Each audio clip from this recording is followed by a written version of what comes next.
Ladies and gentlemen, welcome back to the Road to Grandmaster series. This is episode 64. This is the sixth round recap of my tournament in January of 2025 here in New York City. It's been a tough tournament, but over the last 3 rounds, I have definitely found my footing. I'm playing better. I'm still not playing perfectly. I've had a lot of thoughts throughout this tournament, big picture, about competitive chess and classical chess, and I'll probably share those after the tournament is over, but I do look forward to that. Friendly reminder, and this is time sensitive, so if you're just sitting there watching these recaps, not taking advantage of this opportunity, you really should. You can watch along with my games and guess the move and earn a special badge on Chessly. And if you're not into that, you can take part in this course, the tournament course, where you can do lessons and do quizzes, exercises from my competitive games.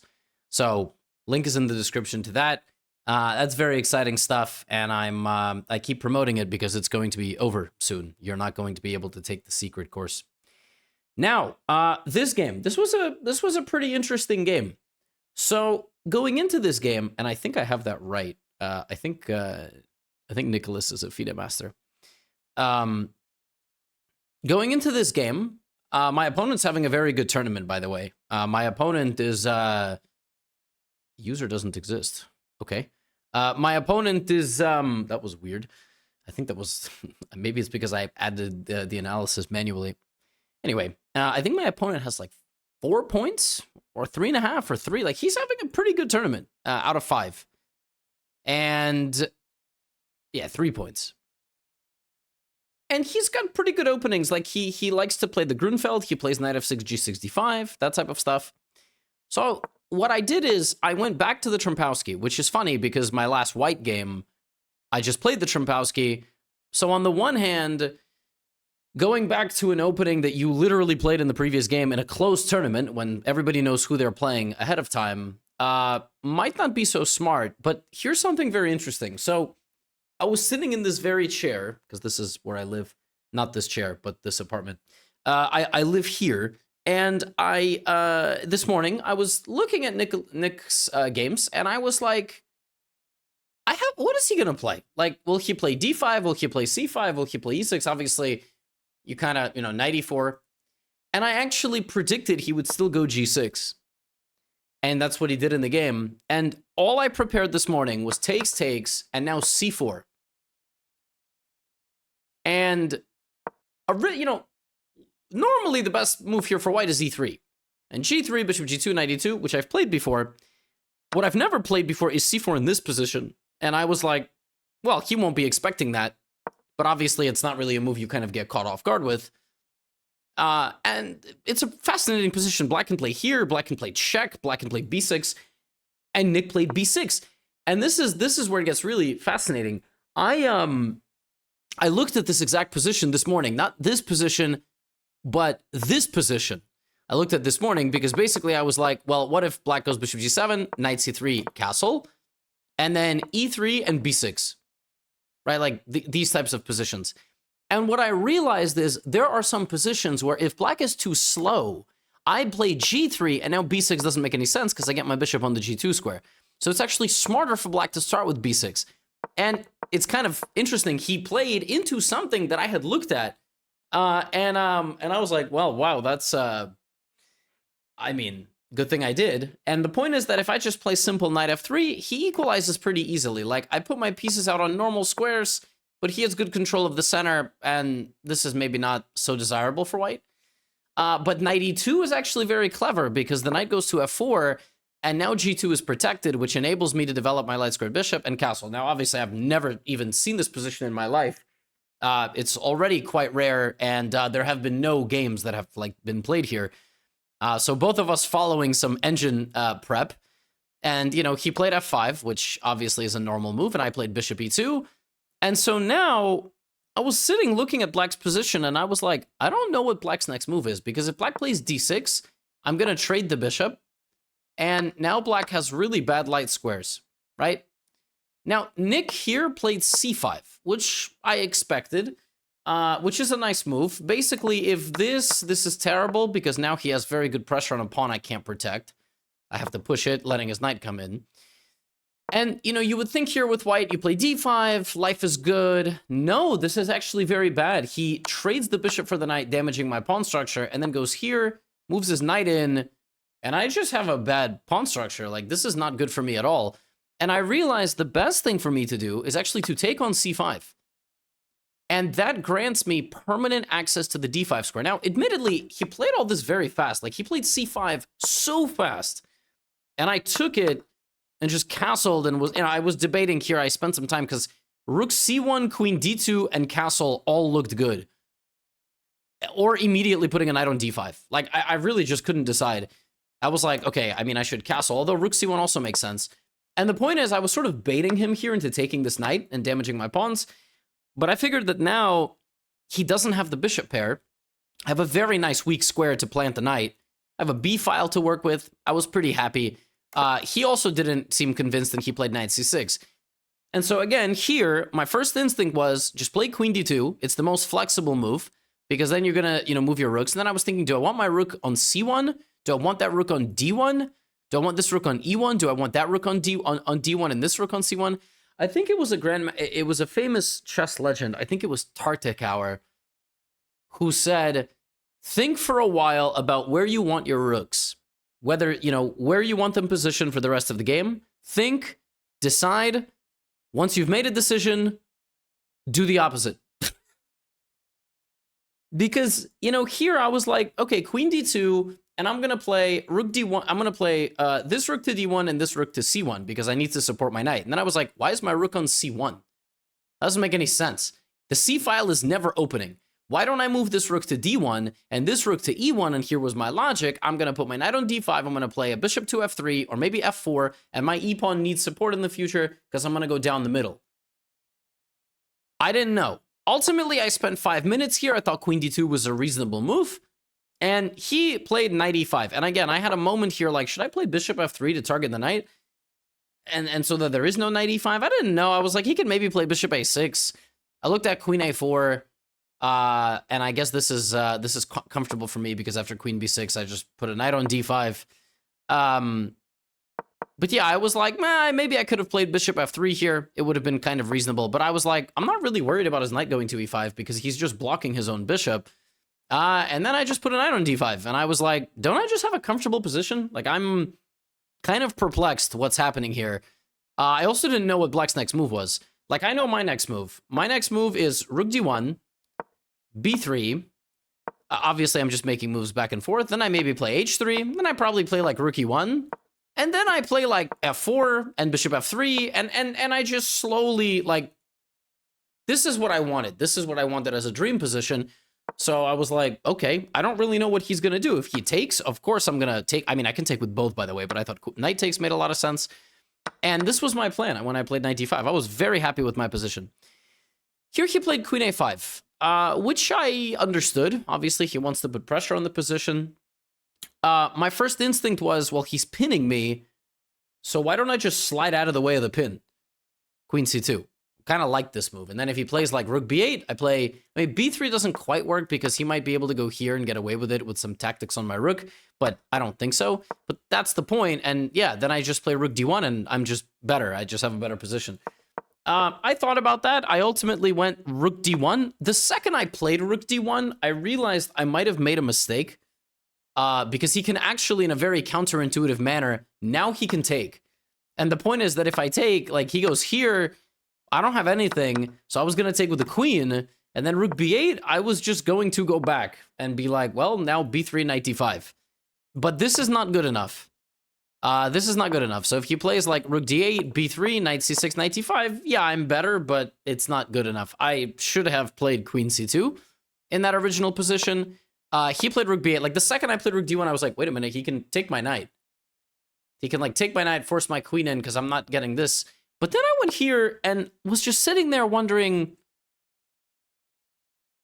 what on earth, like, what's black's next move? I got exactly what I wanted. I got the exact setup that I wanted. I talked about that setup. What, you know, and he played his next move quite fast as well. And right away I was like, hold on. Hold on a minute. That that move doesn't look right. So the first thing I calculated was knight e4, which is a cool move. It doesn't quite work. So the threat is obviously on the queen. And then I would play knight f6 check. He cannot take. Okay, he can't do this because if he goes here, I take with a check before taking back his queen. His best move would have been king h8. But I looked at this position and was like, okay, what's my threat? Like if he just plays rook e6.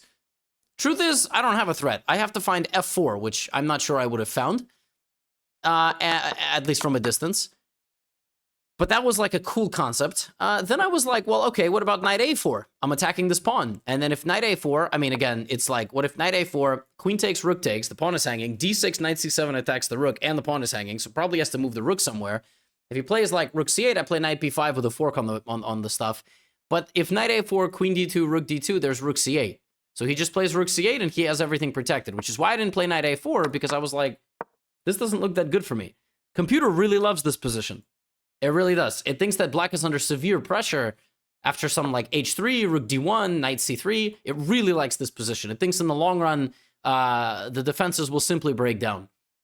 Yeah, I guess. But when I just kind of looked at this position, I was like, I don't see anything immediate. Like, I don't really know why I put my knight here. You know where I think my knight is much more useful? On b5. So, which is also a perfectly reasonable move. Now we have to trade the queens. I mean, I can't believe the computer thinks about queen d8. That is a mind-blowing move. I thought I'd just play knight d6 and take.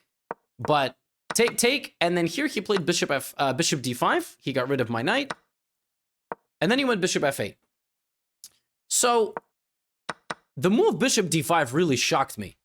Because here I thought he has to defend his pawns. I assumed he would play something like a6, but after knight d6, I have a fantastic position. So after takes, and bishop f8, I was like, ooh, that's annoying. I can't take on a7. I mean, it looked like I can take on a7, but he has this, and he gets my pawn. That's kind of annoying.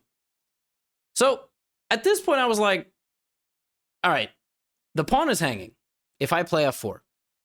That pawn's also hanging. That pawn's also hanging if I get there. I feel like f4 has to be the best move. And then I was like, well, I can just improve my position, play it slow. I was like, okay, but if I play it slow, he's going to kick me out. So if he kicks me out, maybe I can play knight c7, but I'm not so sure about it. But maybe he will also defend his pawn somehow. Maybe that's what I should have done. I should have probably just played like rook fd1 and kind of kept the pressure up. Instead, I went f4, and originally my intention had been rook takes d7, rook takes e3, bishop f3, knight d4, and here I was calculating knight takes a7, knight f3, rook f3, and I was like, am I better in this endgame? And the answer is yes. I'm up a pawn, although I have a massive weakness, and I'm pretty far from making a queen, but none of this even has to happen. I spent a lot of time calculating. First of all, he apparently has knight b4, and on top of all of this, yeah, like this is just a totally equal position. This is the moment I was really calculating. f4 back and then rook d7. And I was thinking, like, okay, well, I have a really, like, how am I not better here? But yeah, it's not about f4. It's about, in this position, making one final piece of the puzzle before lashing out with f4. I had to have a little patience and just pause and realize, and ask myself, like, what is black's next move here? And, I mean, he probably would have played a6, knight c7, rook e7 here, try to get some counterplay. But at least in this line, I have two pawns. Like, I grabbed two pawns on the way out, so I'm still, I'm still doing very well. Yeah, rook fd1 was subtle. I thought f4 was just already striking the position. And then I found king f2, which is like, before I take this pawn, I secure everything, and I just thought I'm clearly better. Like, I don't know how he's gonna deal with these weaknesses in the long run. And then he went a6, and I was slightly stunned by this move for some reason, because in my mind I was just like, but what, knight c7? He's just gonna lose a pawn. And what I calculated here was knight c7, rook c8, and if I take, my knight is trapped. It's actually trapped because he has knight b4, which is really crazy. I lose material here.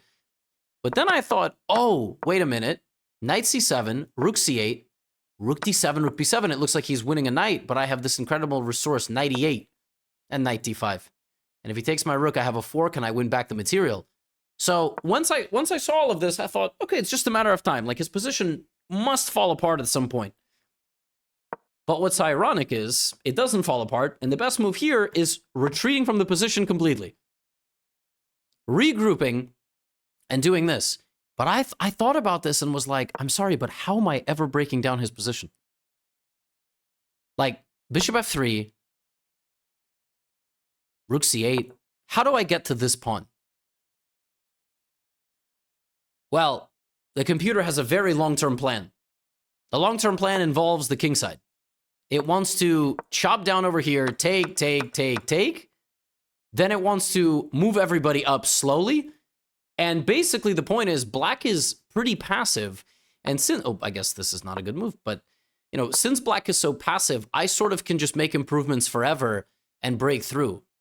And yeah, I mean, this game was really a fascinating little like mini lesson that the game doesn't have to be over. I mean, just like the last game against Strikovic, like the game gets critical, and somehow I just lack a degree of patience. Like even here with my very, very big advantage, I don't need to win now. I need to win, period. And when he played a6, I had considered vaguely retreating, but I didn't see that like 30 moves from now, the way I break down this position for black is I slowly just like, you know, go in. I just thought I'm losing my initiative. Like I had all this momentum here. Like I thought, I mean, he has 3 massively weak pawns, but with one move and this nice defensive idea, you know, he sort of holds everything together. And I went rook d1, which was sort of my last attempt at putting some pressure. And I just thought, oh, well, I can take a6, but he goes here, and then he's going to win my pawn. And I don't like that. Why would I allow this? Like, I don't feel like I have any advantage here. The rook is so active now. So I went here. I just went back, and I tried to get my knight out. This was a mistake, but I didn't realize why. Basically, a3, his idea is to go after my knight. I take, and now b5, which I didn't consider this seriously at all, because I was like, he gets the file. Well, apparently white is better here. I was like, excuse me? It's because of my pawn. I guess my pawn is actually quite strong, and the bishop goes here, and I just have a nice initiative. Like, it doesn't matter that he gets the file. I rejected this line because I thought he gets the file, and once he gets the file, he'll be able to consolidate. No, total misevaluation of the endgame. Very instructive, actually. I mean, I don't know how I'm going to make progress. Like, again, the moves are like... Okay, the moves are like e4. I mean, I guess I can start walking in slowly with my king, but it's still not completely clear to me. Like, he can't quite take this because my king gets trapped. I mean, I don't even understand what we're analyzing here. But yeah, I mean, yeah, white is better for sure. But we went here. And this version of the endgame is more equal. He went for counterplay with the a-pawn, which actually I think was wrong. And here, I could have been a bit more accurate in how I played this position. What I should have done is I should have gone g5 right away. What this does is it kind of freezes his pawns here. It doesn't let him move them so easily. If he plays h6, I have some ideas. Like, for example, f5 is kind of nasty. And then this, and now I'm doing very well. And if king g7, I can play f6. And now his bishop will never get out. And that's really nice. Like, now I'm winning because the bishop is stuck. But I didn't quite understand the subtlety between the moves. And I was like, well, he's trying to double and take my pawn. So I took the file over. But then here, he played h6. And I thought, well, if I'm not going to be able to play g5 anymore, because obviously my pawns are going to get split, this is probably... He played h6. He offered me a draw. And I thought for a few minutes, I had 11 minutes versus 31. I could have played rook b8 and basically rook b2, but then I was like bishop e7, and then rook b7, and something like even bishop f6, I thought, but let's say king f6. I didn't see how I'm supposed to make progress here. But no, the computer finds some ways. It finds some ways. It wants to play rook c4, g5, take. king e6. White sacrifices a pawn, but has e4, bishop d5 ideas. And ultimately, like, best case scenario, we get here. Black tries to trade a final pawn. I think with perfect play, it's a draw, but I was like, you know what? I'm going to be totally honest. I'm like a little afraid of losing.